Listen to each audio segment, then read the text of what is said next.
Pour ses 20 ans, j'ai offert un pick-up neuf à mon neveu. Au dîner, il m'a humilié, à ma tante idiote qui croit pouvoir acheter le respect. Tous ont ri. Je suis parti sans un mot. Le lendemain, son allée était vide et mon téléphone. Je m'appelle Mathilde Dubois. J'ai 40 ans et je vis dans une banlieue résidentielle tranquille en France. Je serrais la petite boîte en velours noir dans ma main. Ma paume était moite. À l'intérieur de cette boîte se trouvaient les clés d'un pick-up Peugeot flambant neuf. Il m'avait coûté 40 000 €.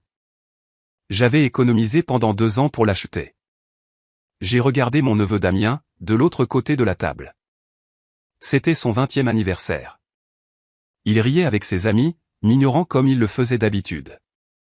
J'ai pris une profonde inspiration. Je pensais que ce cadeau allait enfin arranger les choses. Je pensais que ça l'amènerait à me voir. Je me suis levé et je lui ai tendu la boîte. Le silence s'est fait dans la pièce. Il l'a ouverte et a vu les clés argentées scintiller sous les lumières. Ses yeux se sont écarquillés une seconde, mais il n'a pas dit merci. Il n'est pas venu me serrer dans ses bras. Au lieu de ça, il a lentement levé sa bouteille de bière en l'air. Il m'a regardé droit dans les yeux avec un sourire froid et cruel. Puis, il a annoncé à toute la table, « Mon idiote de tante croit qu'elle peut s'acheter le respect. » Ma sœur a ri. Mon beau-frère a ri. Toute la pièce a éclaté de rire. Il ne riait pas avec moi. Il riait de moi. À cet instant, l'amour que je leur portais ne s'est pas brisé. Il s'est simplement éteint. Je m'appelle Mathilde Dubois. J'ai 40 ans. J'ai un bon travail. J'ai une maison propre. Je paie mes factures à temps. J'ai toujours fait ce que j'étais censé faire. Mais assise dans ce restaurant, je me sentais toute petite. Nous étions dans un restaurant de grillades en centre-ville. C'était cher. Les lumières étaient tamisées. Les nappes étaient blanches et impeccables. L'odeur de la viande grillée et du vin cher emplissait l'air. C'était le 20e anniversaire de Damien. C'est moi qui payais le dîner. C'était mon rôle. J'étais la pourvoyeuse. J'étais la tante qui se pointait avec le chéquier. Ma sœur Marlène était assise en face de moi. Elle avait l'air fatiguée. Elle avait toujours l'air fatiguée. Elle buvait un verre de chardonnay. À côté d'elle, il y avait son mari, Grégoire. Grégoire regardait son téléphone. Il m'a à peine jeté un regard quand je suis entré. C'était normal. Et puis il y avait Damien. Il était assis en bout de table. Il était beau. Il avait les yeux de Marlène et la mâchoire de Grégoire. Il portait une chemise que je lui avais achetée pour Noël. Il ressemblait à un homme, mais il n'agissait pas comme tel. Il riait bruyamment à une blague que son ami venait de faire. Il ne me regardait pas. J'ai de nouveau touché la boîte en velours dans ma poche. Elle était carrée et dure. Elle me paraissait lourde. À l'intérieur se trouvaient les clés d'un Peugeot Landtrek. Il était noir. Il avait des sièges en cuir. Il avait un moteur puissant. Il était garé au coin de la rue. J'avais dit au voiturier de le tenir prêt. J'avais passé 2 ans à économiser pour ce pick-up. Je n'étais pas parti en vacances. Je n'avais pas acheté de nouveaux vêtements. Je conduisais ma vieille berline qui vibrait de partout dès que je dépassais les 100 km/h. J'ai fait tout ça pour Damien. Pourquoi? Parce que je voulais qu'il me respecte. Ça semble triste quand je le dis à voix haute. Mais c'est la vérité. Je voulais m'acheter une place dans son cœur. Je pensais que si je lui donnais quelque chose de grand, d'énorme, il cesserait enfin de me voir comme une blague. Il me verrait comme sa tante qu'il aimait. Le serveur a débarrassé les assiettes. La conversation était bruyante. Damien racontait une histoire sur ses cours à l'université. Il était en train d'en rater 2. Il en riait. Le prof est un vrai loser, a dit Damien. Il s'attend vraiment à ce que je lise le bouquin. Grégoire a ri. Bon courage avec ça, fiston. Marlène a souri. Elle ne l'a pas corrigé. Elle ne le corrigeait jamais. Je me suis éclairci la gorge. Mon cœur battait vite. Il martelait contre mes côtes. Damien, ai-je dit. Il ne m'a pas entendu. Il était occupé à se resservir de la bière. Damien, ai-je répété un peu plus fort. Il a tourné la tête lentement. Il avait l'air agacé. Quoi, Tati Mado? Il détestait m'appeler Mathilde. Il m'appelait Mado parce qu'il savait que je n'aimais pas ça. Ça me donnait l'air d'une enfant. J'ai quelque chose pour toi, ai-je dit. J'ai essayé de garder une voix stable. J'ai essayé de paraître confiante. Joyeux anniversaire. J'ai sorti la boîte en velours noir de ma poche. Je l'ai posée sur la nappe blanche. Elle paraissait très sombre sur le tissu blanc. Le silence s'est fait à table. L'ami de Damien a cessé de parler. Marlène a posé son verre de vin. Grégoire a enfin levé les yeux de son téléphone. Damien a tendu la main. Sa main était grande. Il a pris la boîte. Il l'a secouée un peu. C'est quoi? A-t-il demandé. Des bijoux? Tu m'as offert un collier, Mado? Son ami a ricané. Ouvre-la, c'est tout, ai-je dit. Il a fait sauter le couvercle. La lumière du lustre a frappé les clés argentées. Elles ont brillé. Il y avait un logo Peugeot sur le porte-clés. Damien s'est figé. Il a fixé les clés. Pendant une seconde, juste une seconde, j'ai vu le choc sur son visage. J'ai vu le petit garçon qu'il était, le petit garçon que je gardais. Le garçon à qui je lisais des histoires. C'est vrai? A-t-il demandé. Il est garé dehors, ai-je dit. J'ai souri. J'ai senti une bouffée d'espoir. C'est un Landtrek flambant neuf. Il est à toi. J'ai aussi payé l'assurance pour la première année. Marlène a eu un hoquet de surprise. Mathilde, tu n'as pas fait ça. Si, ai-je dit. Je voulais l'aider à prendre un nouveau départ, pour ses boulots, pour la fac. J'ai attendu. J'ai attendu le sourire. J'ai attendu qu'il se lève d'un bond. J'ai attendu le câlin. Je l'imaginais contourner la table et me serrer fort dans ses bras. Je l'imaginais dire « Merci, Tati Mathilde. Tu es la meilleure. » Mais il n'a pas bougé. Le choc sur son visage s'est estompé. Il a été remplacé par autre chose, un sourire narquois, un sourire froid et laid. Il a refermé la boîte. Il l'a jetée sur la table. Elle a fait un bruit sourd. Il a ramassé sa bouteille de bière. Il l'a levée bien haut, comme pour porter un toast. Il a plongé son regard dans le mien. Ses yeux étaient vides d'amour. Ils étaient pleins de moquerie. À ma tante Mathilde, a-t-il annoncé. Sa voix était forte. Tout le monde dans le restaurant pouvait l'entendre. Mon idiote de tante croit qu'elle peut s'acheter le respect. Le silence qui a suivi n'a duré qu'une seconde. Puis les rires ont commencé. Ça a commencé avec Damien. Un rire fort, aboyant. Puis ses amis se sont joints à lui. Il tapait sur la table. Puis Grégoire a gloussé. Il a secoué la tête comme si ce n'était que des gamineries. Et puis le pire. Marlène a ri. Ma propre sœur. La femme que j'avais soutenue pendant son divorce, pendant ses problèmes financiers, pendant tout. Elle a mis sa main devant sa bouche et a rigolé. Oh, Damien, a-t-elle dit. Tu es terrible. Elle n'a pas dit arrête. Elle n'a pas dit c'est cruel. Elle a dit, tu es terrible. D'une manière qui signifiait tu es drôle. J'étais assise là. Je me sentais pétrifié. Mes mains étaient sur mes genoux. J'enfonçais mes ongles dans mes paumes. Ça faisait mal, mais la douleur dans ma poitrine était pire. Il riait de moi. Je venais de lui faire un cadeau de 40 000 €. Et il m'avait traité d'idiote. Et il riait. Soudain, les 20 dernières années me sont revenues en mémoire. Ce n'était pas nouveau. Ce n'était pas une erreur. Ça avait toujours été comme ça. Je me suis souvenu du dîner de Noël il y a 3 ans. J'étais célibataire. J'étais célibataire depuis longtemps. Je me concentrais sur ma carrière. J'étais comptable. J'étais bonne dans mon travail. Je gagnais bien ma vie. Mais pour eux, j'étais juste une femme triste et seule. À ce dîner de Noël, Damien avait fait une blague. Tati Mado est mariée à ses tableurs Excel, avait-il dit. Elle doit faire des câlins à sa calculatrice la nuit. Toute la famille avait ri aussi, à ce moment-là. C'est juste une blague, Mathilde, avait dit Marlène en voyant mon visage. Ne sois pas si susceptible. Il ne fait que te taquiner. Je me suis souvenu de la fois où j'avais amené un rencard à un barbecue. Il s'appelait Marc. C'était un homme gentil. Il était calme. Damien avait 17 ans à l'époque.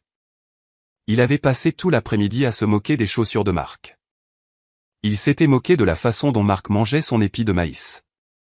Marc ne m'a jamais rappelé. Il était trop sensible, avait dit Marlène. S'il ne supporte pas une blague d'un adolescent, il n'est pas assez homme pour toi. Il me rejetait toujours la faute. Si j'étais blessé, j'étais trop sensible. Si je me mettais en colère, j'étais folle. Si je pleurais, j'étais dramatique. Damien était l'enfant roi. Il ne pouvait rien faire de mal. Quand il a raté son permis de conduire la première fois, c'était la faute de l'instructeur. Marlène a dit que l'homme était partial. Quand il s'est fait surprendre en train de boire à l'école, c'était la faute de ses amis. Marlène a dit qu'il lui avait mis la pression. Quand il a perdu son premier emploi pour être arrivé en retard, c'était la faute du patron. Marlène a dit que le patron était un tyran. Il n'était jamais responsable. On ne lui demandait jamais de rendre des comptes. Et j'étais toujours la cible de leur moquerie. Je l'ai regardé maintenant. Il avait 20 ans. C'était un adulte. Ce n'était plus un enfant. Il n'y avait plus d'excuses. Il tenait toujours sa bière. Il souriait à ses amis. Il avait l'air fier de lui. Il pensait avoir gagné. Il pensait avoir pris mon cadeau et m'avoir humilié en même temps. Il se croyait puissant. Il a regardé les clés sur la table. Merci pour le bolide, quand même, a-t-il dit, sans me regarder. Je vais avoir un de ces styles dans ce pick-up. Ouais, c'est clair, a dit son ami. On pourra l'emmener au lac ce week-end. Carrément, a dit Damien. On va le défoncer, ce truc. Il a ri de nouveau. Le défoncer. C'est gratuit, non? Mon cœur a cessé de battre vite. Il a ralenti. Il est devenu glacial. J'ai regardé Marlène. Elle essuyait des larmes de rire de ses yeux. Elle a croisé mon regard. Elle a vu que je ne riais pas. Oh, allez, Mathilde, a-t-elle dit, d'une voix dédaigneuse. Ne fais pas cette tête. Il est juste content. Il adore le pick-up. C'est juste Damien. C'est juste Damien. C'était la phrase qui l'avait ruiné. C'était la phrase qui avait ruiné notre relation. J'ai regardé la nourriture dans mon assiette. J'avais commandé le saumon. Je n'en avais pas pris une seule bouchée. J'ai regardé le vin dans mon verre. Je n'en avais pas pris une gorgée. J'ai alors réalisé quelque chose. C'est moi qui leur avais appris comment me traiter. J'avais permis cela. J'avais ri avec eux par le passé parce que je voulais faire partie du groupe. J'avais accepté leurs excuses quand elles n'étaient pas sincères. J'avais continué à leur donner des cadeaux, de l'argent et du temps, en espérant qu'ils m'estimeraient. Mais on ne peut pas acheter le respect. Damien avait raison sur ce point. On ne peut pas acheter le respect de personnes qui aiment vous faire du mal. Le serveur est revenu à la table. Tout va bien ici? A-t-il demandé. Il avait l'air perplexe face au rire et à mon visage de pierre. Tout est super, a dit Damien. Ma tante vient de raconter une blague très drôle. Il m'a pointé du doigt avec sa bouteille de bière.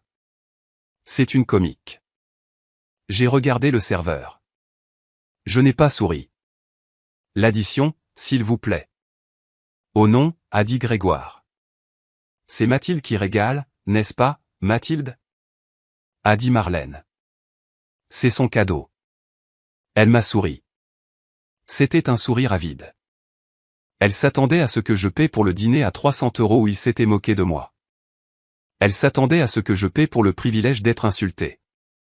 J'ai regardé le porte-addition que le serveur a posé sur la table.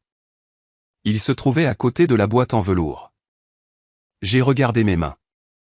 Elles étaient stables maintenant. Le tremblement avait cessé. J'ai pensé au pick-up garé dehors. Il sentait le neuf. Il avait 0 km au compteur. J'avais imaginé Damien le conduire à des entretiens d'embauche. Je l'avais imaginé allant chercher une fille pour un rendez-vous. Je l'avais imaginé aidant Marlène avec les courses. Je m'étais construit un fantasme dans ma tête. Un fantasme où ma famille était gentille. Un fantasme où ma générosité était appréciée. Mais la réalité était assise juste en face de moi. La réalité était un garçon de 20 ans avec un sourire narquois, buvant de la bière et me traitant d'idiote. J'ai pris une profonde inspiration. L'air dans le restaurant semblait rare. Je me suis levé. Ma chaise a grincé contre le sol. C'était un son fort. Marlène a levé les yeux. « Où vas-tu ? » ?»« Aux toilettes. » Je n'ai pas répondu. J'ai attrapé mon sac à main. J'ai mis la lanière sur mon épaule. « Mathilde ? » a demandé Marlène. Sa voix avait changé. Elle ne riait plus. Elle était confuse. J'ai regardé Damien. Il souriait toujours, mais le sourire vacillait un peu. Il m'a regardé, debout. « Qu'est-ce qui se passe, Mado ? » a-t-il demandé. « Tu pars ? » Je n'ai pas dit un mot. Je n'ai pas crié. Je n'ai pas pleuré. Je n'ai pas renversé la table. Je leur ai simplement tourné le dos. « Mathilde ? » a crié Marlène. « Attends, l'addition. » J'ai continué à marcher. Je suis passé devant les autres tables. Je suis passé devant les familles heureuses qui fêtaient des anniversaires. Je suis passé devant les couples qui se tenaient la main. J'ai entendu la voix de Marlène monter. « Mathilde, tu ne peux pas partir comme ça. On a commandé le dessert. » J'ai atteint les lourdes portes en bois du restaurant. Je les ai poussées. L'air nocturne m'a frappé le visage. Il était frais. Vivifiant. C'était comme un goût de liberté. Je me suis dirigé vers le stand du voiturier. Le jeune homme m'a souri. « Vous partez déjà, madame ? » a-t-il demandé. « Oui, ai-je dit. » Ma voix était calme. Ça m'a surprise de voir à quel point elle était calme. « Vous voulez que j'aille chercher le pick-up ? » a-t-il demandé. « Le nouveau ? » J'ai regardé le long de la rue. J'ai vu le Landtrek noir garé sous un lampadaire. Il était magnifique. Il avait l'air puissant. « Non, ai-je dit, j'ai les clés. » Je n'avais pas les clés. Les clés étaient sur la table, mais j'avais le double dans mon sac. Je gardais toujours un double, au cas où. En fait, ai-je dit au voiturier, je vais marcher un peu. Ma sœur s'occupera de l'addition à l'intérieur. J'ai menti. Je savais que Marlène n'avait pas l'argent. La carte de crédit de Grégoire était au maximum. Je le savais parce que je faisais leur déclaration d'impôt. Ils allaient être coincés avec l'addition. Ils allaient devoir se débrouiller. Ils allaient être embarrassés. Pour la première fois de ma vie, je m'en fichais. Je me suis éloigné du restaurant. J'ai marché dans l'obscurité du parking. Je pouvais encore entendre le faible son des rires venant de l'intérieur, mais je savais qu'il s'arrêterait bientôt. Il s'arrêterait dès que le serveur apporterait le terminal de paiement. J'ai marché jusqu'à ma vieille berline. Je suis monté. Je me suis assise sur le siège conducteur. Il faisait froid. Les sièges étaient usés. J'ai mis mes mains sur le volant. J'ai regardé l'entrée du restaurant. J'ai attendu. 5 minutes ont passé. Puis 10. Puis j'ai vu les portes s'ouvrir brusquement.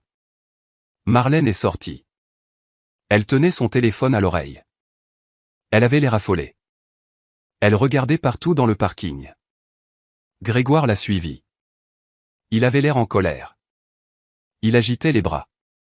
Damien est sorti en dernier. Il tenait la boîte en velours. Il avait l'air confus. Je les observais. J'étais caché dans l'ombre. Ils ne pouvaient pas me voir. Ils me cherchaient. Ils voulaient que je règle le problème. Ils voulaient que je paie. Ils voulaient que je m'excuse d'avoir gâché la soirée. J'ai démarré ma voiture. Le moteur a grondé. Je n'ai pas allumé mes phares. J'ai reculé lentement de ma place. Je suis sorti du parking par la sortie de derrière. Je les ai laissés là. J'ai conduit jusqu'à la maison en silence. Je n'ai pas allumé la radio. J'ai juste écouté le bruit des pneus sur la chaussée. Mon téléphone a commencé à vibrer. Il était dans mon sac sur le siège passager. BZZ, BZZ, BZZ. C'était Marlène, puis Grégoire, puis Damien. Je ne l'ai pas regardé. Je suis arrivé chez moi. C'était une petite maison, mais elle était à moi. Je l'avais payée moi-même. C'était calme. Je suis entré dans ma cuisine. Je me suis versé un verre d'eau. Je suis resté près de la fenêtre et j'ai regardé mon jardin. Le téléphone vibrait toujours dans mon sac. J'ai ressenti quelque chose d'étrange. Je me suis examiné. Étais-je triste? Non. Est-ce que je pleurais? Non. J'ai touché mon visage. Mes joues étaient sèches. D'habitude, après un dîner de famille, je pleurais. Je me demandais ce que j'avais fait de mal. Je planifiais comment m'excuser. Mais ce soir, je ne ressentais rien. C'était un sentiment froid et dur. C'était comme si un interrupteur avait été basculé. J'avais passé 40 ans à essayer d'être gentille. J'avais passé 40 ans à essayer d'être aimé. Et ce soir, j'ai réalisé que c'était une perte de temps. Ils ne m'aimaient pas. Ils aimaient ce que je leur donnais. Ils aimaient que je sois un punching ball. Ils aimaient que je sois un distributeur de billets. J'ai bu une gorgée d'eau. C'était frais et rafraîchissant. J'ai regardé l'horloge sur la cuisinière. Il était 22 heures. Il serait bientôt à la maison. Damien conduirait le pick-up. Il le montrerait à ses voisins. Il rirait de la façon dont sa tante idiote était partie en trombe mais avait laissé le pick-up derrière elle. Il pensait avoir gagné. Il pensait que le pick-up était à lui. Il avait tort. J'ai posé le verre sur le comptoir. Je suis allé dans ma chambre. J'ai enlevé ma belle robe.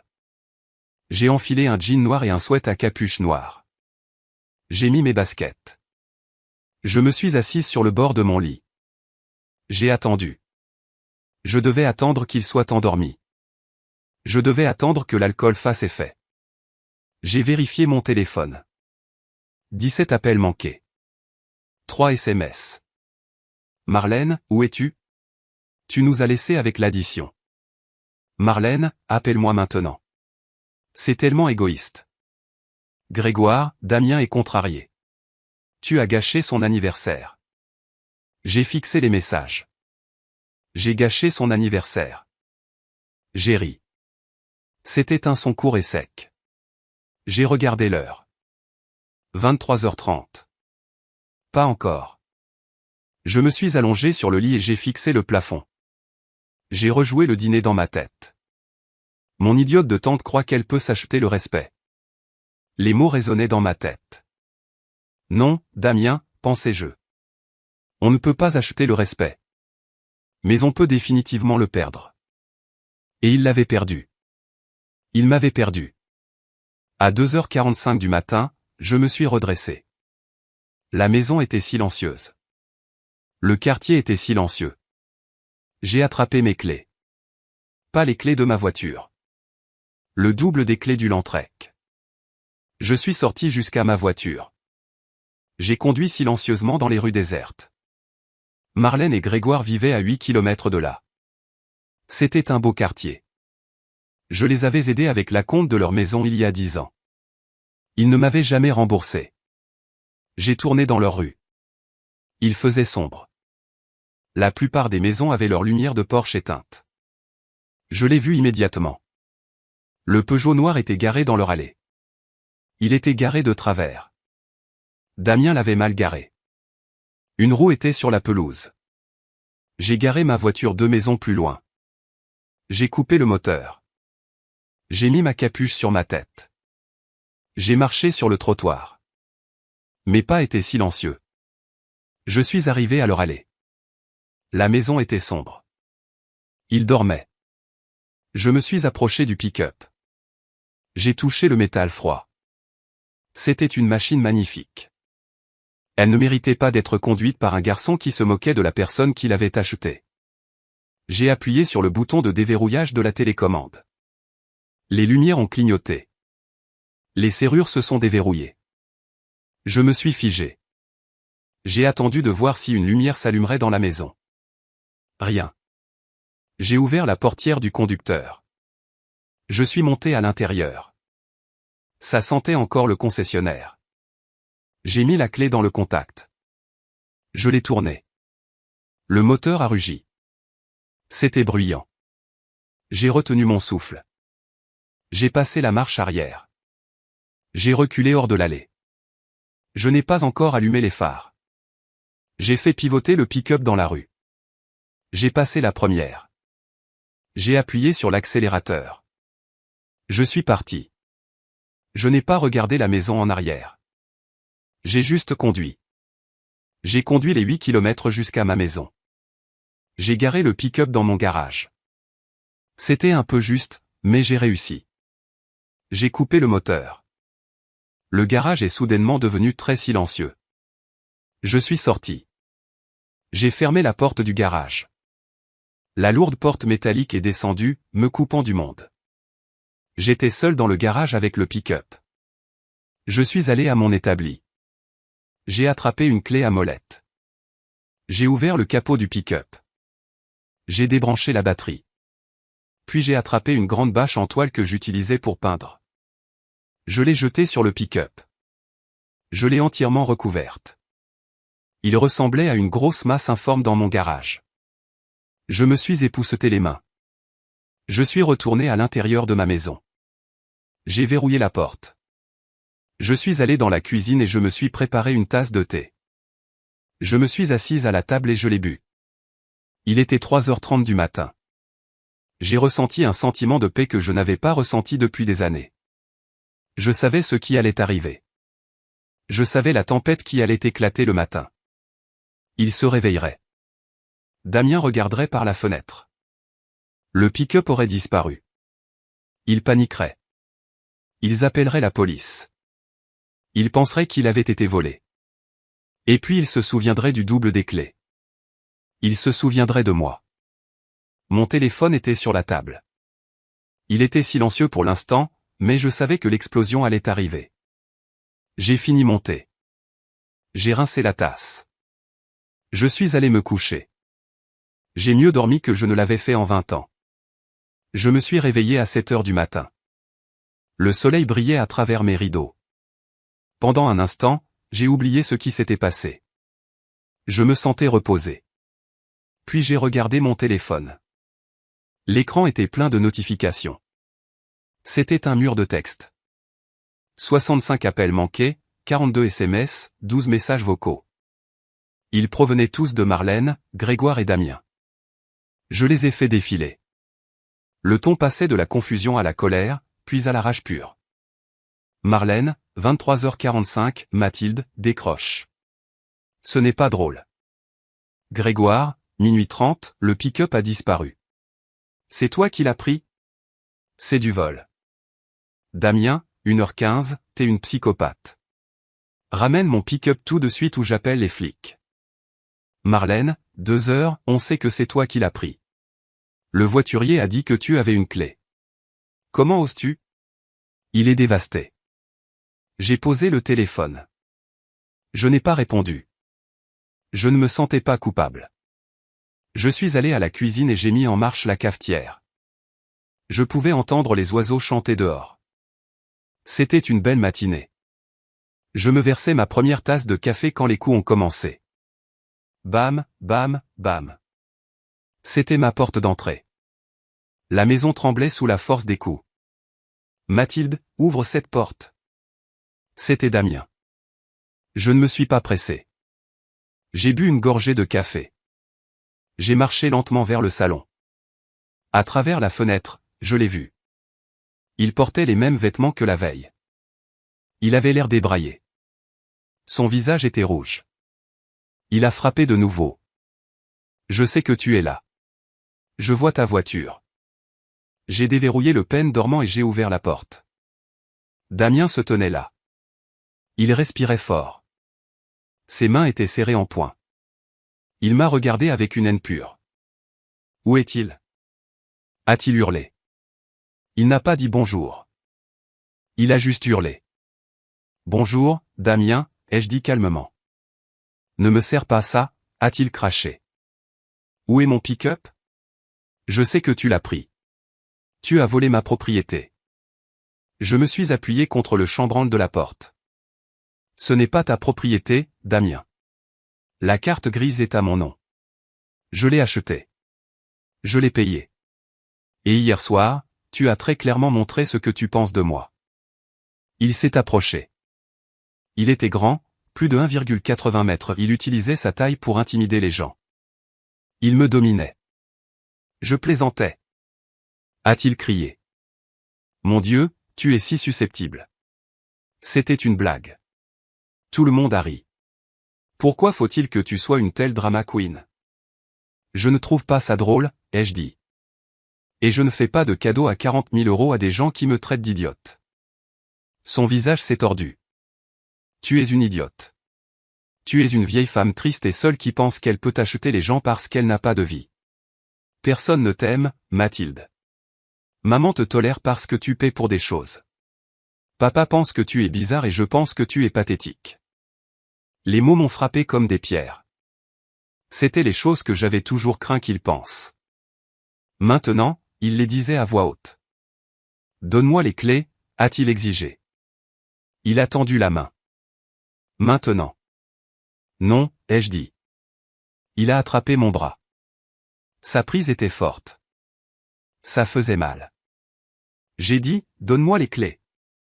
A-t-il crié. Il m'a secoué. J'ai regardé sa main sur mon bras. Puis j'ai regardé ses yeux. Il n'y avait pas d'amour là. Il n'y avait que du sentiment de dû. Il pensait qu'il pouvait me faire du mal et que j'allais simplement l'accepter. Il me pensait faible. Je n'étais plus faible. J'ai retiré mon bras. Je ne l'ai pas retiré par peur. Je l'ai retiré pour prendre de l'élan. Je l'ai giflé. C'était une gifle forte. Ma paume a heurté sa joue avec un claquement sec. Il a reculé en titubant. Il a lâché mon bras. Il a touché son visage, me regardant avec un choc total. Sa bouche était ouverte. Je ne l'avais jamais frappé. Je n'avais jamais frappé personne. Dégage de mon Porsche, ai-je dit. Ma voix était basse. Elle était stable. Et ne me touche plus jamais. Tu m'as frappé, a-t-il balbutié. Il ressemblait soudain à un enfant. J'en ai fini, Damien, ai-je dit. J'ai fini de payer. J'ai fini d'écouter. J'ai fini d'être le punching ball. Le pick-up est à moi. Tu ne l'auras pas. Maintenant, par où j'appelle la police et je leur dis que tu m'as agressé. Il m'a fixé pendant un long moment. Il essayait de retrouver l'ancienne Mathilde, celle qui s'excuserait, celle qui pleurerait. Il ne l'a pas trouvée. T'es folle, a-t-il marmonné. Il a descendu les marches à reculons. T'es vraiment folle. Au revoir, Damien, ai-je dit. J'ai fermé la porte sur son visage. J'ai verrouillé le pen dormant. Ma main me piquait. Mon cœur battait la chamade, mais je n'ai pas pleuré. Je suis retourné à la cuisine et j'ai fini mon café. 2 heures plus tard, le téléphone a de nouveau sonné. C'était Marlène. J'ai failli ne pas répondre. Mais ensuite je me suis dit, non, je vais y faire face. Je ne me cache pas. J'ai décroché. Allô, Marlène. Il a eu un accident, a dit Marlène. Sa voix n'était pas en colère. Elle tremblait. Elle était faible. Mon estomac s'est noué. Quoi? Damien, a-t-elle sangloté. Il a accidenté ma voiture. Il est à l'hôpital. Est-ce qu'il va bien? Ai-je demandé. J'ai ressenti une lueur d'inquiétude. Il était toujours mon neveu. Il va bien, a-t-elle dit. Des bleus, une entorse au poignet, mais la voiture. Mathilde, ma voiture est fichue. C'est une perte totale. Que s'est-il passé? Il était si en colère quand il est parti de chez toi, a dit Marlène. Elle pleurait plus fort maintenant. Il est rentré à la maison en hurlant. Il a pris mes clés sur le comptoir. J'ai essayé de l'arrêter, mais il m'a juste bousculé. Il a dit qu'il allait faire un tour pour se calmer.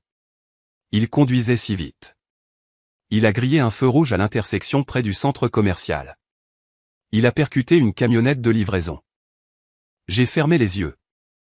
L'autre conducteur va bien. Oui, Dieu merci, a-t-elle dit. Mais la police est là.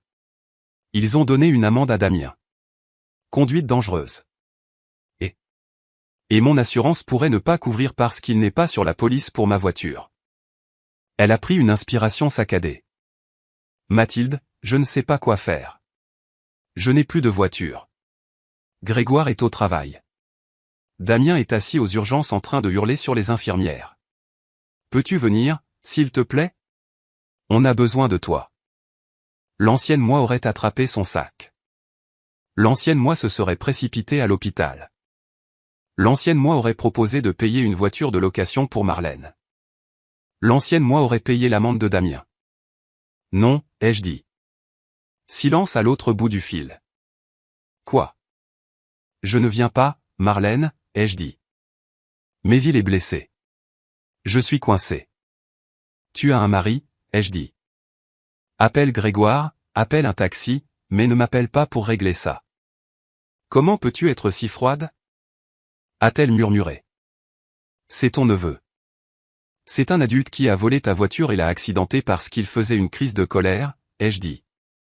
Et hier soir, tu as ri quand il m'a craché au visage. Tu as ri, Marlène. Je ne le pensais pas comme ça, a-t-elle balbutié. Si, tu le pensais, ai-je dit. Et maintenant, tu fais face aux conséquences d'avoir élevé un fils qui pense que le monde lui doit tout. Je ne viens pas. J'ai raccroché. Je me suis assise sur mon canapé. La maison était calme. J'ai ressenti un étrange mélange de chagrin et de soulagement. Je pleurais la famille que j'aurais aimé avoir, mais j'étais soulagé d'être libéré de la famille que j'avais réellement. Ce soir-là, Marlène est venue à ma porte. Elle n'avait pas de voiture, elle a donc dû prendre un VTC. Elle avait l'air d'avoir 10 ans de plus que la veille. Ses yeux étaient gonflés. Ses épaules étaient affaissées. Je l'ai laissée entrer. Nous nous sommes assises à la table de la cuisine. Il est à la maison, a-t-elle dit doucement. Grégoire est venu nous chercher. Damien est dans sa chambre. Il accuse l'autre conducteur. Il accuse la route mouillée. Il t'accuse toi. Bien sûr qu'il le fait, ai-je dit. Il a dit que si tu n'avais pas volé son pick-up, il n'aurait pas conduit ma voiture, a dit Marlène. Elle m'a regardé avec des yeux tristes. Il le croit vraiment. Et toi, tu le crois? Ai-je demandé. Marlène a baissé les yeux sur ses mains. Elle a tourné son alliance. Je ne sais pas. Marlène, ai-je dit sèchement. Il a grillé un feu rouge. Je sais, a-t-elle murmuré. Il m'a traité de perdante pathétique hier soir, ai-je dit. Et tu as ri. Marlène s'est remise à pleurer. J'essayais juste de maintenir la paix, Mathilde. Tu sais comment il est. Si je ne ris pas, il se met en colère contre moi aussi. J'ai peur de lui parfois. Pas qu'il me frappe, mais sa colère. Elle remplit toute la maison. C'est plus facile de suivre le mouvement.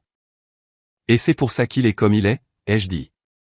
Parce que tu suis le mouvement. Marlène a mis sa tête dans ses mains. Je suis si fatigué, Mathilde. Je suis si fatigué. La voiture est fichue. On n'a pas d'argent pour une nouvelle. Grégoire est furieux.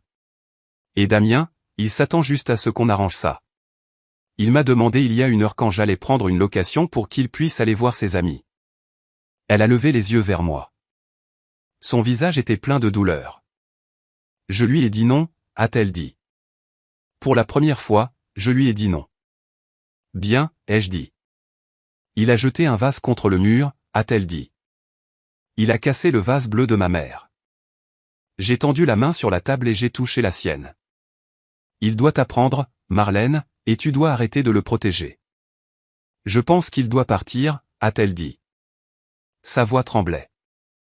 Je ne pense pas qu'il puisse rester à la maison en ce moment. Grégoire veut le mettre à la porte. Je pense que je suis d'accord. Elle m'a regardé avec espoir. Peut-il rester ici juste quelques jours, le temps qu'il se calme? J'ai retiré ma main. Absolument pas. S'il te plaît, Mathilde. Au fond, il te respecte. Il me déteste, ai-je dit. Et je ne me sens pas en sécurité avec lui. Il m'a agrippé ce matin. Il a été physiquement agressif. Je ne l'aurai pas chez moi. Marlène avait l'air choquée. Il t'a agrippé? Oui. Marlène s'est affalée sur sa chaise. Oh mon Dieu, qu'est-ce qu'on a fait? Tu ne l'as pas fait seule, ai-je dit. Mais tu dois arrêter ça maintenant. Elle a hoché la tête lentement. Tu as raison. Tu as raison. Elle s'est levée. Je devrais y aller. Grégoire m'attend. Elle s'est dirigée vers la porte. Elle s'est arrêtée et a regardé en arrière. Je suis désolé, Mathilde, pour le dîner. Tu ne méritais pas ça. Non, ai-je dit. Je ne le méritais pas. Damien n'est pas resté à la maison. Grégoire l'a mis à la porte cette nuit-là. Il n'est pas venu chez moi. Il savait que ce pont était brûlé. Au lieu de cela, il est allé chez Tati Valérie. Valérie était la sœur cadette de notre père. Elle vivait dans un pavillon de l'autre côté de la ville. C'était la tante cool. Elle brûlait de la sauge pour chasser les énergies négatives. Elle collectionnait les cristaux. Elle croyait que les règles étaient des constructions oppressives. Elle avait toujours dit à Damien qu'il était un esprit libre qui ne devait pas être enchaîné par les attentes conventionnelles. Elle était la complice des complices. Pendant 3 jours, ce fut le calme. Je suis allé au travail. Je suis rentré à la maison. J'ai travaillé dans mon jardin. Je n'ai eu de nouvelles de personne. J'ai gardé le pick-up dans le garage, couvert par la bâche. J'avais débranché la batterie par sécurité. Je me disais que Damien était trop occupé à bouder chez Valérie pour me déranger. J'avais tort. Le 4e jour, mon téléphone a sonné. C'était Valérie. Mathilde. Sa voix était tendue. Elle était aiguë, à la limite de l'hystérie. Salut, Valérie, ai-je dit. Tu dois venir le chercher, a-t-elle dit. Tu dois venir chercher Damien. Je ne viens pas, ai-je dit. Que s'est-il passé? Je pensais que vous étiez en phase. C'est un monstre, a crié Valérie. C'est un monstre absolu. J'ai essayé d'être gentille. Je lui ai préparé des repas bio. Je lui ai donné la chambre d'amis. Je lui ai dit qu'il pouvait guérir ses traumatismes ici. Et il refuse d'aider, a-t-elle crié. Je lui ai demandé de sortir les poubelles et il s'est moqué de moi. Il a dit que mes cristaux étaient des cailloux stupides. Il mange toute ma nourriture et laisse les emballages par terre. Et hier soir, elle a fait une pause, prenant une inspiration saccadée. Hier soir, je lui ai dit de baisser le son de la télé parce que j'avais une migraine. Il m'a hurlé dessus. Il m'a traité de. Il a utilisé un mot que je ne répéterai pas. Il a dit que j'étais sa servante. Il a dit que j'avais de la chance qu'il reste dans ma bicoque. Bienvenue au club, Valérie, ai-je dit sèchement. Je ne peux pas le gérer, a-t-elle pleuré. Il me fait peur. Je lui ai dit de partir, mais il ne veut pas. Il est assis sur mon canapé à regarder le foot et à manger mes chips. Il dit qu'il ne partira pas tant qu'il n'aura pas une voiture. Appelle la police, ai-je dit. Je ne peux pas appeler la police pour la famille, a-t-elle haleté. Alors vis avec, ai-je dit. Ce sont tes choix. Expulse-le ou serre-le. Mathilde, s'il te plaît. Tu es la personne censée. Tu as de l'autorité. Non, ai-je dit. Je suis la tante idiote. Tu te souviens? Je n'ai aucune autorité. Tu as passé des années à lui dire qu'il était un enfant indigo spécial qui n'avait pas besoin de règles. Maintenant, tu as affaire à la version adulte de ça. Je le mets dehors, a-t-elle dit, sa voix se durcissant. Je me fiche de savoir où il va. Je jette ses sacs sur la pelouse tout de suite. Bonne chance, ai-je dit. J'ai raccroché. Je savais ce qui allait se passer ensuite. Il avait épuisé Marlène. Il avait épuisé Valérie. Il m'avait épuisé. Il commençait à manquer d'endroits où aller. Et quand un narcissique manque de ressources, il devient désespéré. Ce soir-là, je suis allé au cinéma avec une amie. C'était la première fois que je sortais depuis des mois. Ça faisait du bien de rire devant une comédie. Ça faisait du bien d'être loin du drame. Je suis rentré vers 23h30. J'ai garé ma berline dans l'allée. J'ai remarqué quelque chose immédiatement. La lumière à détecteur de mouvement au-dessus du garage était allumée. J'ai froncé les sourcils. Un chat a dû la déclencher. Je me suis dirigé vers la porte d'entrée. Je l'ai déverrouillée. À l'intérieur, quelque chose n'allait pas dans la maison. Il y avait un courant d'air. J'ai longé le couloir jusqu'à la porte qui menait au garage. Elle était légèrement entr'ouverte. Mon cœur s'est mis à battre la chamade. J'avais verrouillé cette porte. Je la verrouillais toujours. Je l'ai poussée. La lumière du garage était allumée. La bâche était par terre, en tas. La place où se trouvait le pick-up était vide. Mon estomac s'est retourné. Il l'avait fait. Il était venu ici pendant que j'étais sorti. Il a dû casser une fenêtre. J'ai vu le verre par terre près de la porte latérale du garage. Il était entré par effraction. Mais la batterie. Je l'avais débranchée. Je me suis approché de l'établi. Ma clé à molette avait disparu. Il avait compris. Ou il avait regardé une vidéo sur YouTube. Ce n'était pas sorcier. Il avait le pick-up. Je suis retourné en courant dans la maison. J'ai attrapé mon téléphone pour appeler la police. Mais avant que je puisse composer le numéro, un appel FaceTime est arrivé. C'était Damien. J'ai répondu. Son visage a rempli l'écran. Il faisait sombre, mais je pouvais voir les lumières du tableau de bord. La lueur bleue des instruments illuminait son visage. Il souriait. Un sourire sauvage et maniaque. Devine qui a récupéré son bolide? A-t-il hurlé. Le vent sifflait. Les fenêtres étaient baissées. Damien, arrête le pick-up, ai-je dit. Tu es en train de voler. J'appelle la police. Appelle-les, a-t-il ri. Je serai parti avant qu'ils me trouvent. Ce bébé est rapide, Tati Mado. Elle est rapide. Il a fait vrombir le moteur. J'ai entendu le rugissement du V8. Tu pensais que tu pouvais me le cacher? A-t-il raillé. J'ai trouvé le double, génie. Tu l'avais caché dans le tiroir de la cuisine sous les menus à emporter. Qui cache une clé là? J'ai senti un frisson. Il avait saccagé ma cuisine. Il avait violé ma maison. Damien, écoute-moi, ai-je dit. Tu es contrarié. Tu conduis trop vite. Arrête-toi. Je ne suis pas contrarié. A-t-il hurlé. Je gagne. Je gagne toujours. Vous pensez tous pouvoir me contrôler. Allez vous faire voir. Va te faire voir, maman. Va te faire voir, Valérie. Je vais sur la Côte d'Azur. Je prends ce pick-up et je ne reviens jamais. Il a détourné le regard de la caméra. Il regardait la route. Regarde cette vitesse, a-t-il crié. 130, 140. Damien, ralentis. Ai-je crié. Il pleut. La ferme. A-t-il hurlé au téléphone. Il a regardé de nouveau la caméra. Ses yeux étaient exorbités et fous. Tu ne peux pas me dire ce que. Soudain, ses yeux se sont écarquillés. Non pas de colère, mais de peur. Le téléphone a tremblé violemment. Oh merde! J'ai entendu le crissement des pneus. C'était un son long et terrible. Puis le monde à l'écran a tourné. J'ai vu un flash de glissière de sécurité. J'ai vu le ciel nocturne. J'ai vu des étincelles. Il y a eu un bruit assourdissant de métal froissé. Le son de verre qui se brise. Puis le silence.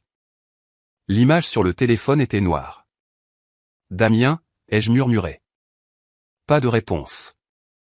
Damien. Ai-je hurlé. Silence. Puis un faible gémissement. J'ai raccroché. J'ai composé le 17. Mes mains tremblaient si fort que j'ai fait tomber le téléphone 2 fois. Mon neveu, ai-je halté à l'opérateur. Il a eu un accident. Il était sur l'autoroute. Je pense qu'il est près de la sortie 4. S'il vous plaît. J'ai conduit jusqu'à l'hôpital. Je ne voulais pas y aller, mais je le devais. J'étais la propriétaire du véhicule. J'étais le témoin. Quand je suis arrivé, Marlène et Grégoire étaient déjà là. Ils étaient assis dans la salle d'attente. Marlène sanglotait dans un mouchoir. Grégoire fixait le sol. Ils ont levé les yeux quand je suis entré. Marlène ne m'a pas serré dans ses bras. Elle m'a juste regardé avec des yeux ternes et vides. Il est vivant, a dit Grégoire. Sa voix était plate. Jambes cassées, côte cassée, commotion cérébrale, mais il est vivant. Le pick-up ? Ai-je demandé. Grégoire a laissé échapper un rire court et sans humour. Détruit. Enroulé autour d'un poteau téléphonique. La police a dit qu'il roulait à près de 160 km/h. Je me suis assise sur une chaise en plastique. Je me sentais engourdi. Une infirmière est sortie quelques minutes plus tard. Famille de Damien Dubois. Oui, a dit Marlène en se levant. Il est réveillé, a dit l'infirmière. Il est sous antidouleur puissant, mais il est lucide. Vous pouvez le voir un instant. Nous sommes entrés dans la chambre. Ça sentait l'antiseptique. Les lumières étaient crues. Damien était allongé dans le lit. Sa jambe était dans un plâtre. Son visage était enflé et violet. Il avait un bandage autour de la tête. Il a ouvert les yeux. Il a vu Marlène. Puis il m'a vu. La haine dans ses yeux n'avait pas disparu. Elle était juste embrumée maintenant. Salut, mon bébé, a murmuré Marlène. Elle a tendu la main vers la sienne. Il a retiré sa main. Il m'a regardé droit dans les yeux. C'est elle qui a fait ça, a-t-il râlé. Sa voix était faible, mais le venin était là. Il a pointé un doigt tremblant vers moi. Elle m'a tout pris, a-t-il dit à l'infirmière qui vérifiait sa perfusion. Ma tante, elle a volé mon pick-up. Elle m'a rendu fou. C'est sa faute. L'infirmière m'a regardé maladroitement. Il est confus, a dit Marlène rapidement. Je ne suis pas confus, a crié Damien. Il a essayé de se redresser, mais a grimacé de douleur. Elle a ruiné ma vie. Sortez-la d'ici. Sortez-la. Le moniteur a commencé à biper plus vite. Madame, je pense que vous devriez partir, m'a dit l'infirmière gentiment. Il doit rester calme. J'ai regardé Damien. Il avait 20 ans. Il était brisé dans un lit d'hôpital. Il avait détruit 2 voitures en 3 jours. Il s'était aliéné tous ceux qu'il aimait. Et il continuait de me pointer du doigt. Il ne pouvait pas le voir. Il ne pouvait vraiment pas voir qu'il était le problème. J'ai regardé Marlène. Elle ne le défendait pas cette fois. Elle pleurait simplement en silence. Je pars, ai-je dit. Je me suis dirigé vers la porte. Je me suis arrêté et je l'ai regardé. Je ne t'ai rien pris, Damien, ai-je dit calmement. C'est toi qui as tout gâché. Je suis sorti de la chambre d'hôpital. Je suis sorti de l'hôpital. J'ai respiré l'air frais de la nuit. Je n'avais plus de pick-up. Je n'avais plus de neveu. Pas vraiment. Mais pour la première fois de ma vie, je me sentais complètement libre. Les semaines après l'accident ont été un tourbillon de paperasse et de silence. Mon magnifique pick-up avait disparu. C'était une perte totale. La compagnie d'assurance m'appelait tous les jours. La police m'appelait. Ils m'ont demandé si je voulais porter plainte pour vol. Techniquement, il l'avait volé. Il était entré par effraction chez moi. Il avait pris la clé. Il l'avait conduit sans permission. J'aurais pu l'envoyer en prison. Je suis resté assise avec le téléphone à la main pendant un long moment. J'ai pensé à lui dans ce lit d'hôpital. J'ai pensé à la haine dans ses yeux. Non, ai-je dit à l'officier. Je ne porterai pas plainte. Mais je veux une injonction d'éloignement. C'était la chose la plus difficile que j'ai jamais faite, mais je devais le faire. Je devais tracer une ligne dans le sable si profonde qu'il ne pourrait pas la franchir. Damien est sorti de l'hôpital 3 jours plus tard. Il était en béquille. Il avait un plâtre à la jambe et une minerve au cou. Il a appelé Marlène pour qu'elle vienne le chercher. Elle n'y est pas allée. Elle me l'a raconté plus tard. Elle est restée assise dans son salon à fixer le téléphone pendant qu'il sonnait. Il a sonné, encore et encore. Je voulais décrocher, m'a-t-elle dit. Ma main tremblait. Je voulais aller le chercher, le ramener à la maison et lui faire de la soupe. C'est ce que j'ai toujours fait. Pourquoi ne l'as-tu pas fait? Ai-je demandé. Parce que je me suis souvenu de son visage, a-t-elle dit. Je me suis souvenu de lui hurlant sur l'infirmière. Je me suis souvenu de lui t'accusant. Et j'ai réalisé que si je le ramène à la maison maintenant, il ne changera jamais. La prochaine fois, il tuera quelqu'un, ou lui-même. Alors Damien a pris un taxi depuis l'hôpital. Il n'avait nulle part où aller. Il est allé chez son meilleur ami, Kylian. Kylian était celui qui avait ri le plus fort au dîner. Kylian l'a laissé dormir sur le canapé pendant 2 jours. Puis Damien a commencé à donner des ordres à Kylian. Il a exigé que Kylian lui apporte à manger. Il s'est plaint que l'appartement de Kylian était trop petit. Il s'est moqué de la petite amie de Kylian. Kylian l'a mis à la porte le 3e jour. Damien est allé chez un autre ami. Il a tenu une semaine là-bas. Il s'est fait surprendre en train de voler de l'argent dans le portefeuille de l'ami pour acheter des cigarettes. Il a été mis à la porte à nouveau. Chaque pont qu'il avait construit, il l'a brûlé. Il les a brûlés avec son arrogance. Il les a brûlés avec son égoïsme. Il est passé de canapé en canapé, de plus en plus désespéré. Il m'a appelé une fois d'un numéro masqué. Tati Mathilde, a-t-il dit. Sa voix était différente. Elle n'était pas suffisante. Elle était paniquée. Je n'ai nulle part où dormir. Il pleut. J'ai mal à la jambe. J'étais dans ma cuisine, la même cuisine qu'il avait saccagée. Je ne peux pas t'aider, Damien, ai-je dit. Tu vas me laisser dormir dans la rue? A-t-il pleuré? Je suis de la famille. La famille traite les gens avec respect, ai-je dit. Tu as fait tes choix. Tu dois te débrouiller. J'ai raccroché. Puis j'ai pleuré pendant 1 heure. Ça fait mal d'être dur.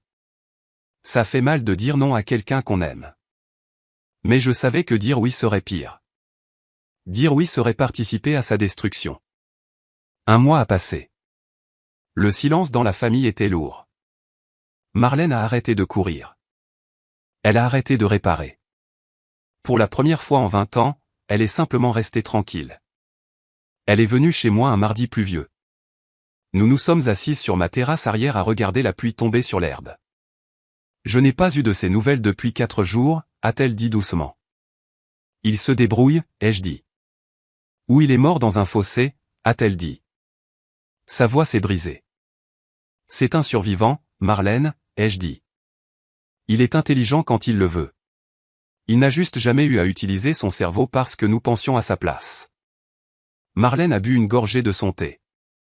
Elle avait l'air plus âgée. Les rides sur son visage étaient plus profondes, mais il y avait une clarté dans ses yeux que je n'avais pas vue auparavant. J'ai tout gâché, n'est-ce pas? A-t-elle demandé. C'était un murmure, mais c'était la chose la plus forte qu'elle ait jamais dite. Je l'ai regardée. Je ne voulais pas la blesser, mais je ne pouvais pas mentir. Plus maintenant. Nous avons tous joué un rôle, ai-je dit. Mais oui, tu lui as appris qu'il était le centre de l'univers. Tu lui as appris que les règles ne s'appliquaient pas à lui. Elle a hoché la tête. Des larmes ont coulé sur ses joues. Je pensais que c'était l'aimer, a-t-elle dit. Je pensais qu'être une bonne mère signifiait le protéger de la douleur. Je ne voulais pas qu'il galère comme nous en grandissant. C'est en galérant qu'on apprend, ai-je dit. Tu lui as retiré ses leçons. Chaque fois qu'il tombait, tu le rattrapais, donc il n'a jamais appris à se relever. Je le vois maintenant, a-t-elle dit. Je le vois chaque fois que je regarde l'allée vide où se trouvait ma voiture. Je le vois chaque fois que je regarde Grégoire, qui ne prononce même plus le nom de Damien. Elle a tendu la main et a pris la mienne. Je suis désolée, Mathilde, a-t-elle dit. Je suis désolé de l'avoir laissé te traiter comme ça. Je suis désolé d'avoir ri. J'étais faible. J'avais peur de sa colère, alors je t'ai sacrifié pour le garder heureux. Je sais, ai-je dit. Je te le promets, a-t-elle dit en me serrant la main. C'est fini. S'il revient, ce sera différent. Je ne serai plus cette mère. Je te crois, ai-je dit. Et pour la première fois, je l'ai vraiment cru. 6 mois ont passé. J'ai guéri. J'ai vraiment guéri. Je me suis concentré sur mon travail. J'ai recommencé à peindre, quelque chose que je n'avais pas fait depuis l'université. J'ai acheté une voiture d'occasion, un SUV raisonnable. Il n'était pas aussi chic que le pick-up, mais il était à moi, et personne ne s'en moquait. Nous avons eu des échos sur Damien. Il travaillait dans un entrepôt à la périphérie de la ville. C'était un travail physique difficile. Il vivait dans un petit studio au-dessus d'un garage. Il n'était pas sur les réseaux sociaux. Il ne faisait pas la fête. Nous ne l'avons pas contacté. Nous avons attendu. Puis, un dimanche après-midi d'octobre, il est apparu. J'étais en train de ramasser les feuilles dans mon jardin. Marlène était là pour m'aider. Nous mettions les feuilles en sac et parlions de recettes pour Noël. Une voiture s'est garée. C'était une vieille Renault Clio cabossée. Il y avait de la rouille sur le pare-choc et une bosse sur la portière. La portière du conducteur s'est ouverte. Damien est sorti. J'ai arrêté de ratisser. Marlène a lâché le sac qu'elle tenait. Il avait l'air différent. Il avait perdu du poids. Le visage bouffi par la bière avait disparu. Sa mâchoire était saillante. Ses cheveux étaient coupés courts, presque à la militaire. Il portait des chaussures de sécurité et un simple t-shirt gris. Il boitait encore légèrement à cause de l'accident. Il n'avait pas d'allure arrogante. Il ne souriait pas narquoisement. Il a remonté lentement l'allée. Il s'est arrêté à 3 mètres de nous. Il ne s'est pas trop approché. Il a respecté la ligne invisible. « Salut, maman », a-t-il dit. « Salut, Tati Mathilde. » Sa voix était plus basse. Elle était calme. « Salut, Damien », a dit Marlène. Elle ne lui a pas couru dessus. Elle est restée à sa place, à côté de moi. Il a regardé ses chaussures, puis nous a regardés. Ses yeux étaient clairs. L'arrogance avait disparu. À sa place, il y avait autre chose. De l'épuisement, peut-être, et de la honte. « J'ai un chèque », a-t-il dit. Il a fouillé dans sa poche et a sorti un morceau de papier plié. Il l'a tendu. « Ce n'est pas grand-chose », a-t-il dit. « C'est 500 €. C'est pour la franchise de ta voiture, maman. Et pour la fenêtre que j'ai cassée chez toi, Mathilde. » Marlène a regardé le chèque. Elle ne l'a pas pris immédiatement. « Je travaille au centre de distribution », a dit Damien. « De nuit. Sapez correctement. Je vais vous apporter un chèque tous les mois jusqu'à ce que j'ai remboursé les voitures. Ça prendra beaucoup de temps, Damien, ai-je dit. Des décennies. Je sais, a-t-il dit. J'ai le temps. Il m'a regardé directement. Ce n'était pas un regard furieux. C'était un regard de reconnaissance. Je suis en thérapie, a-t-il dit. Ordonné par le tribunal au début pour la conduite dangereuse, mais j'ai continué. J'y vais 2 fois par semaine. C'est bien, ai-je dit. Ma psy dit que j'ai un problème de sentiment de dû, a-t-il dit. Il a eu un petit rire sec. Je lui ai dit qu'elle était folle. Puis je lui ai parlé du dîner d'anniversaire. Je lui ai dit ce que je t'avais dit. Il a fait une pause. Il a dégluti difficilement. Elle m'a demandé pourquoi je pensais que c'était drôle de blesser la personne qui essayait de m'aider. Je n'avais pas de réponse. J'ai essayé de trouver la réponse pendant 3 mois. L'as-tu trouvée? Ai-je demandé. Je crois que oui, a-t-il dit. Je crois. Je crois que j'étais petit. Et te faire sentir petite me faisait sentir grand. C'était facile. Parce que tu l'as toujours accepté. C'est vrai, ai-je dit. Mais plus maintenant. Je sais, a-t-il dit. Et je suis content que tu aies arrêté de l'accepter, parce que si tu ne l'avais pas fait, je serais probablement mort ou en prison. Il a fait un pas en avant, puis s'est arrêté. Il a posé le chèque sur le capot de ma voiture. Je ne demande pas le pardon, a-t-il dit. Je ne le mérite pas encore. Je demande juste une chance de vous rembourser. Je veux être responsable. C'est le mot que ma psy utilise. Responsabilité. Marlène s'est avancée. Elle a ramassé le chèque. Elle l'a regardé. Il était signé de son écriture. Merci, Damien, a-t-elle dit. Est-ce que je peux venir pour Noël? A-t-il demandé. Il a ressemblé à un petit garçon pendant une seconde, plein d'espoir et de peur. Marlène m'a regardé. C'était sa décision, mais elle vérifiait avec moi. Elle respectait ma limite. J'ai regardé Damien. Je ne ressentais pas la vieille colère. Je ne ressentais pas le besoin de le punir. J'ai vu un jeune homme qui avait touché le fond et qui essayait de remonter. Tu peux venir pour le dessert, a dit fermement Marlène. Nous dînons à 16 heures. Tu peux venir à 18 heures si tu es sobre et si tu es respectueux. Ce n'était pas un oui. C'était une invitation conditionnelle. C'était une limite. Damien a hoché la tête. Il avait l'air soulagé. D'accord. 18 heures, je peux faire ça. Il s'est retourné pour partir. Il est retourné à sa voiture rouillée. Il a ouvert la portière, puis m'a regardé. Tati Mathilde. Oui. J'aimais bien le pick-up, a-t-il dit. C'était un magnifique pick-up. Je suis désolé de l'avoir démoli. Je suis vraiment désolé. Ce n'était que du métal, Damien, ai-je dit. On peut remplacer le métal.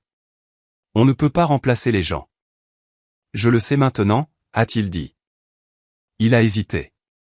Ça va entre nous? J'y ai réfléchi. J'ai pensé à la douleur. J'ai pensé à la gifle. J'ai pensé au rire dans le restaurant.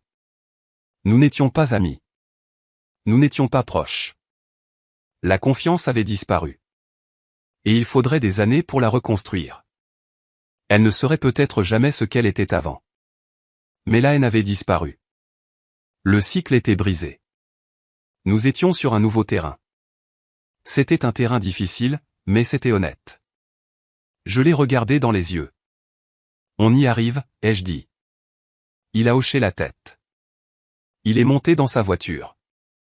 Il est parti lentement, en utilisant son clignotant. Je l'ai regardé partir. Marlène a mis son bras autour de mon épaule. On y arrive, a-t-elle répété. Nous avons ramassé les sacs de feuilles. Nous nous sommes remis au travail. L'air était vif et frais. C'était comme un nouveau départ.